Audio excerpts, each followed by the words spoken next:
Ah yes, welcome back to my domain. You crave more randomly made Pokemon.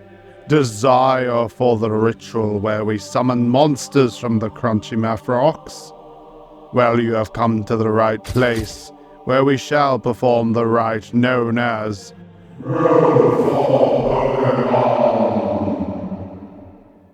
Welcome back to another episode of Roll for Pokemon. If you're new to this series, Roll for Pokemon, I use dice to determine what Pokemon or Fakemon I create. You'll pick it up as we go along. Let's just jump straight into it. Today I'm using some fun white and black dice, very Shadowheart chic. So first let's roll our d4 to determine how many stages it is. And we got a 1, so it's a single stage Pokemon. Next we roll a d20 to determine creature type. And we got an 18, which is, for bicycle, that's going to be interesting. Next we go back to the d20 and roll twice to determine typing. And roll 1 is a 7, so flying type bicycle. And roll 2 is a 4, fighting type. So flying and fighting bicycle. Now we roll a d8 to determine which stat or stats are going to be its highest, and we got a 5, so special defense. Finally we got wild magic, which can change anything about our Pokemon. And we rolled a 15, so just a baby, which means it's just going to be a little guy, a little lad. Alright, let's get started.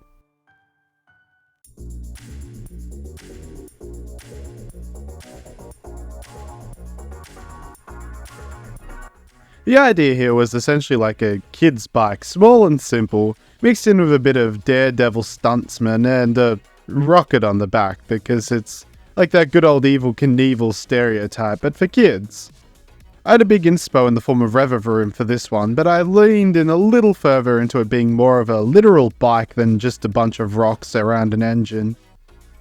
You can see originally I was going to give it a baby dummy and a set of almost like Renaissance Da Vinci wings, which would have been funny but sort of missed the point. Instead I opted to give it a stuntsman's helmet. Remember, safety first even when jumping the Springfield Gorge. And gave it the sort of rocket pack booster, which helps sell the flying type a bit too. The fighting type I imagine just comes from the fact that it's a bit of a rough and tumble kiddo. Colours I kept it red and blue with the splashes of white and black, as it best fits that stuntsman aesthetic I was going for. This would probably actually ride around on the ground when it needs to, but usually launching itself around via thruster power. Bik and Evil, the daredevil Pokemon, a fighting and flying type. Although only small and young, Bik and Evil love nothing more than to do daring stunts and impress all those around it, even if it is detrimental to Bik and Evil. The 2 wheels it has allow it to ride on most terrain, even water if it moves fast enough with the help of the 2 thrusters it has, which it belches out hot fire for force. Bik and Evil are happy to let small children ride upon them, but it isn't advised as Bik and Evil will take them on wild and dangerous adventures. A famous biking daredevil was inspired due to one of these Bik and Evil trips. Bik and Evil's abilities are Reckless and Guts.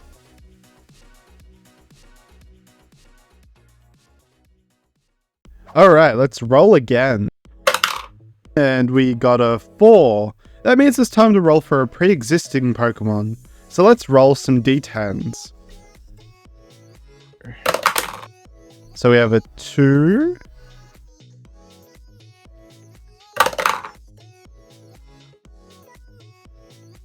A 5. And a 2. So Pokemon 252, which is Trico. Typing time. We got a nat 20. So gimmick typing. Type 1 will be 7, flying again. Type 2 will be 3 for electric type.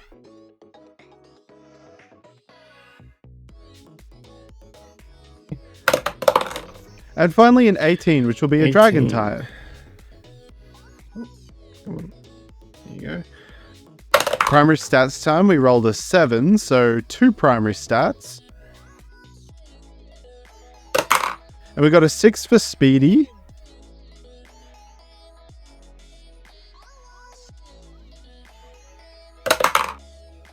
And a 2 for attack. And finally, Wild Magic, and we got an 18, which is weapon, so the Pokemon will have some kind of weapon on it. Let's get to weaponizing this tree gecko.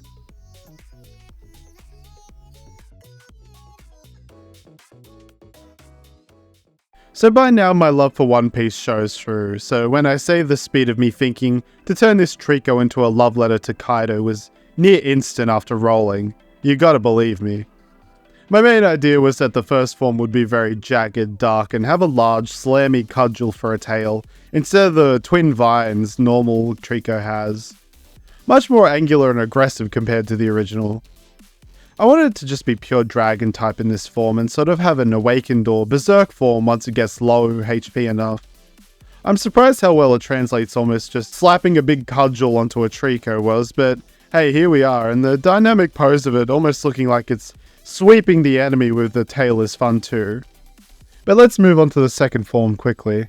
The second form becomes this almost gliding lizard where it gets skin flaps between the arms and legs, but not only that, becomes this almost awakened Raijin look to it. The tail becoming imbued with thunder, and I imagine in-game the tail would pulse with electricity a bit like how Rotom does.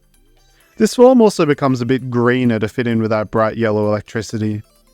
In battle, this form would sort of just hover there and spin around to launch those heavy Thunder Smash attacks. Trico, the wood gecko Pokemon, a dragon type.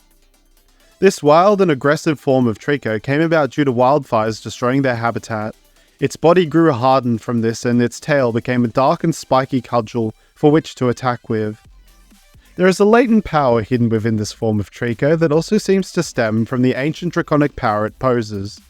This only comes out when Trico is in danger. Due to their nature, people avoid this form of Trico compared to their normal and kinder forms. It's a powerful, weaponized and wild Trico that is difficult to stop once enraged.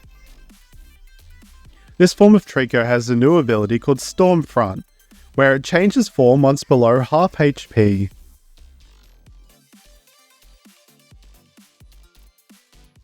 Alright, let's drop that rock in. And we got a 2 for a 2-Stagemon. Next for creature, we got a 2 again, so an elephant this time around. Typing, we rolled a 9, so an ice type. We're already halfway to a woolly mammoth. A 14 for a water type. We have the Gen Wonderfree ice type, and next for primary stats, we got a 5, so special defense. And finally, wild magic. We got a 17, which is a mythical. And this will be quite interesting. My idea for this one was to find an elephant from mythology that would fit well into the typing, but in the end I instead went for the Hindu world elephants, which hold up the world on top of the world tortoise. But before we can make a big hulking elephant, we need to start small and as baby as possible. I wanted this very sweet and cute looking innocent elephant Pokemon, a bit like Fione that'd start very small and unassuming and become more mythical in its second form, and for Popopen's sake an absolute unit. Its pose is doing that little happy-go-lucky elephant strut as it holds its tiny piece of glacier ice. I think showing that it's specially defensive here is a bit hard, but in the second form it makes a lot more sense. Right now it's just really a cute and soggy elephant. Popopen, the ice ball Pokemon, an ice and water type. Found on an ancient glacier and thawed from the ice, Popopen carry a small part of that glacier on its back, which it will preserve with its life. Their body runs exceptionally cold, which allows any water it stores in its trunk and the ice ball in its back to be kept as cool as it needs to be. If the ice ball starts to melt, Popopen will spray freezing water upon it to keep it solid. Their fur is thick and quite damp, which helps protect it from the elements. In colder temperatures, the fur freezes up, which makes Popopen slower but incredibly hardy. Popopen have the ability Ice Body. For its evolution, I wanted this massive Pokemon, so sort of view from below as it's hefting this massive world-esque glacial boulder on its back. It now has to hold with the frozen over tusks and trunks for fear of it falling down and causing shockwaves of icy energy everywhere. Originally the ice ball was going to be frozen to the trunk, but I felt like that's a big difficulty for something to have a boulder literally frozen to its nosy.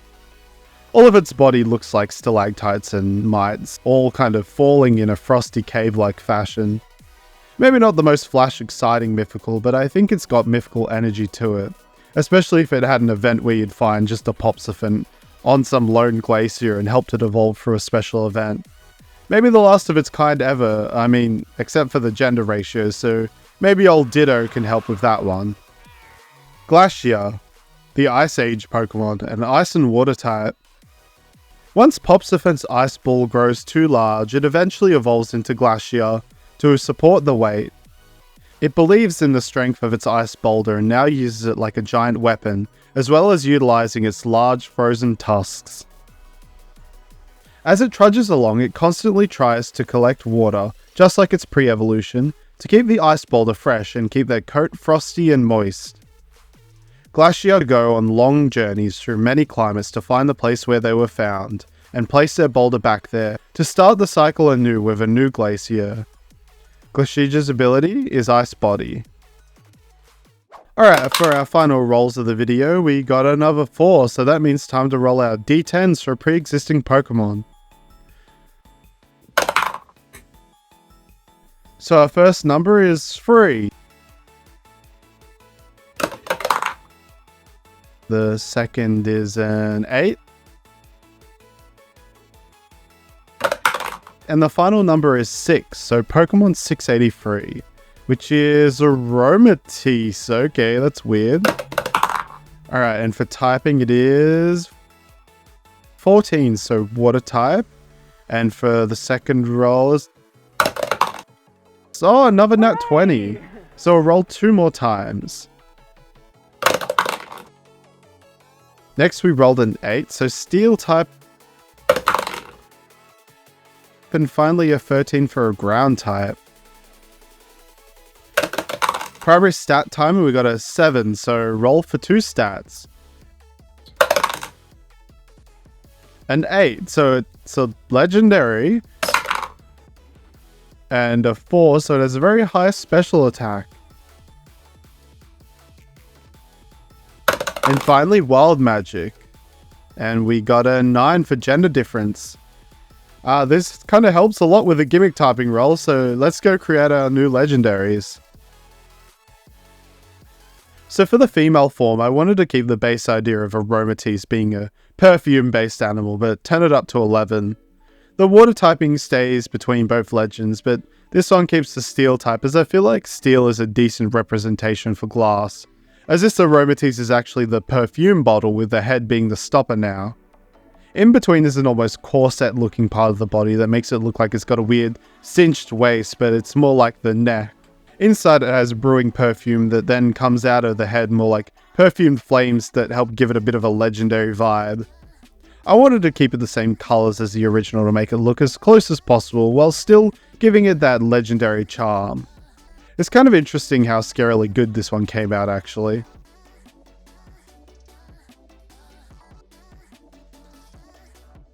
So we have the main legendary Pokemon smell here. Aromatisse, the perfume bottle Pokemon, a steel and water type. The queen of fashionable scents, Aromatisse eats various substances, usually flowers and other sweet-smelling plants, and uses its stomach to create various aromas with varying effects. Their body is a clear, strange, glass-like substance where you can see the effects of Aromatisse mixing.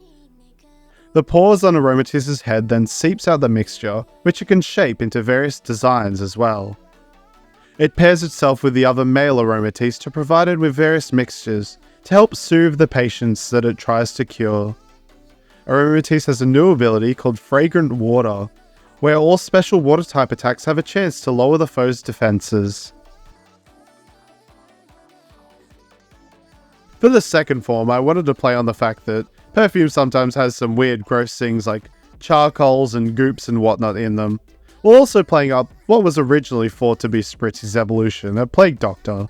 But I don't want Turbo Edgy. This thing is like a weird Plague Doctor goop creature that constantly has aromatic pink fumes coming out of its body. Much skinnier and nastier than the other versions, this one would definitely sort of just goop and slurp around the game world like a living shadow.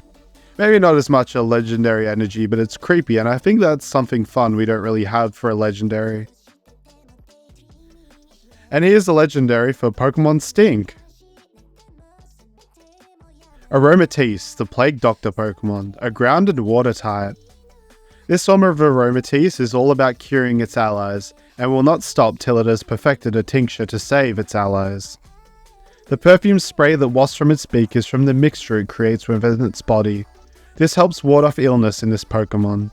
It can change this mixture to cause wild Pokemon to stay back and even deter humans. When frightened, it can meld into the ground like a puddle and move through tiny gaps as if made of shadow itself. It has been known to coalesce in sick patients' houses to try and cure them. This form of Aromatisse has a new ability called Curing Water, where all special water type attacks have a chance to heal ally status effects when it hits a foe. I also made a quick little animation of how I think this Aromatisse form would kind of slurp out of the ground as well. And here you go, Pokemon Stink and Smell coming to a store near you, never. So what did you think of the video? Comment down below your favourites from this video, and if you played along, what did you get? Don't forget the good old like and subscribe, and share this video around. Next video we're going to meet some special food-based Pokemon for Astara, as well as some special forms for pre-existing food Pokemon. Thanks so much for watching, and I'll see you next time.